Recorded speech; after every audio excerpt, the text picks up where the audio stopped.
Assalamu alaikum wa rahmatullahi wa barakatuh. I am against late marriages. I am really against late marriages. In a world that tells you to delay, to enjoy life before settling down, one question remains. Is delaying marriage truly wise in a hypersexualized culture? Is postponing one of the most sacred unions we can experience actually helping us? Or are we setting ourselves up for harm, pain, and regret? Today, let's explore why marriage shouldn't be delayed, especially in today's world, and why the teachings of Islam and psychology both tell us that early marriage may be the answer we're all looking for. The human need for intimacy. We all know it. Puberty hits early, and with it, emotional and physical desires start to bloom. By the age of 13 or 14, many young people already face urges that can be overwhelming. And what does Islam say about this?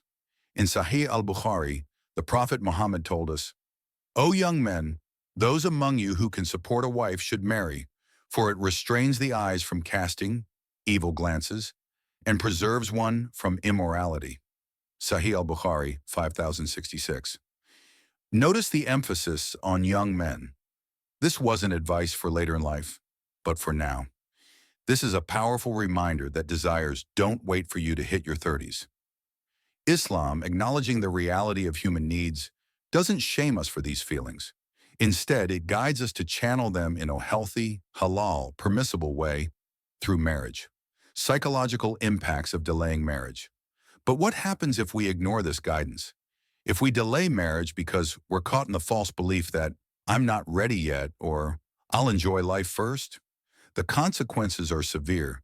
Psychologically, the longer you delay marriage, especially in a society that thrives on hypersexualized content, the greater the risk of increased anxiety and depression, addiction to adult content, guilt after engaging in forbidden acts, weak or fleeting relationships. The Journal of Adolescent Health published a study in 2021 showing that prolonged exposure to hypersexual content can lead to distorted views of relationships and intimacy. But it doesn't end there. It also leads to emotional instability and low self-esteem. This is exactly why Islam encourages marriage, not as an afterthought, but as a preventative measure to shield us from the dangers of unchecked desires. The reality of fitna. And let's talk about the fitna, the trials that can mislead and destroy us if we don't safeguard ourselves. The Prophet warned us, "After me, I have not left any fitna, trial, more harmful to men than women." Sahih al-Bukhari 5096. This isn't to demean women, but to highlight the strength of human desire. Islam doesn't deny that desires are strong. It simply offers a solution. Marriage, and early marriage at that. We live in a world where temptation is everywhere. It's so easy to give in. But early marriage can be the shield that protects us from the fitna of this world, society's double standards. Now let's talk about the double standards society presents. On one hand, we're told, don't rush into marriage. You have your whole life ahead of you. You deserve to explore your sexuality, enjoy your freedom, and figure things out before committing. But then society also says, date freely. Sleep with who you want, when you want. Experience all the pleasures of life. And in the end, those who delay marriage often do not wait in purity. They simply delay commitment while indulging in temporary pleasures. The result? Emotional scars, a weakened sense of self and regret. Early marriage doesn't mean immaturity. You might hear people say, but marriage too early is immature. You need to live and experience life first. But let's think about this critically. What's more immature?